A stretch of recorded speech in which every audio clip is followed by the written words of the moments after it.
Hey, my lovely Pangians. Yes, it's back and it's in the morning and I'm looking real rough today. Oh, gosh. I don't care. Today we're discussing pack mentality and group mentality. So it's psychologically been proven that when people go into a group, like when there's a group of people, the mentalities can change and it can force you to do things you wouldn't necessarily do on your own. Now, when these things happen, you need to try and, like, if you're in a group mentality, you need to assess your own moral judgments and characters and what you are going to choose to exhibit to the world. So, like, I've been watching a few people that don't too like me, and that's fine because I don't expect to be everyone's cup of tea, and that's all right.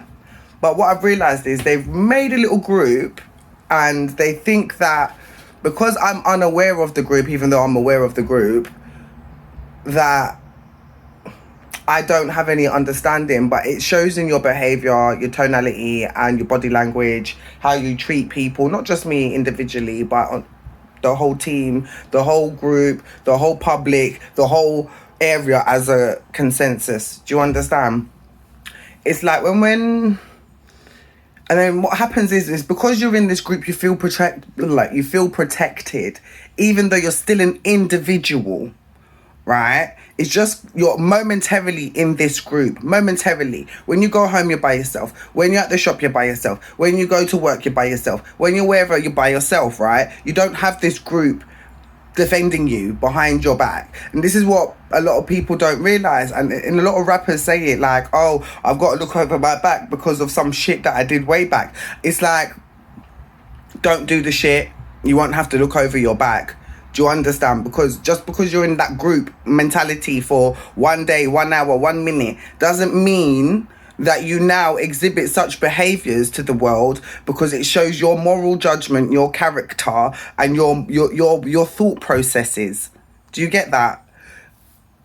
To those specific individuals, do you get that you exhibit that, and any trained psychologist or behaviorist can see and tell exactly what you're doing and what you're trying to instigate and insinuate. Think twice when you are in groups, when you want to act out, because when the consequences hit you, you're not really going to be happy about it, and you're going to say, oh, well, I don't understand, or such and such was there, and such and like, it's not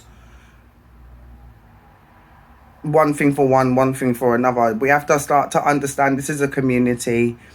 The world doesn't revolve just around this one group of people or one person. So when you get to grips with that, you stop the indirect bullying, you will get somewhere further in life and you won't feel so bad. You won't have to comfort eat or comfort smoke or comfort drink or comfort abuse people. And I'm talking from experience, and sometimes I regress because it is hard to unlearn such behaviors. But when you relearn that behavioral pattern, you know how to stick to it correctly.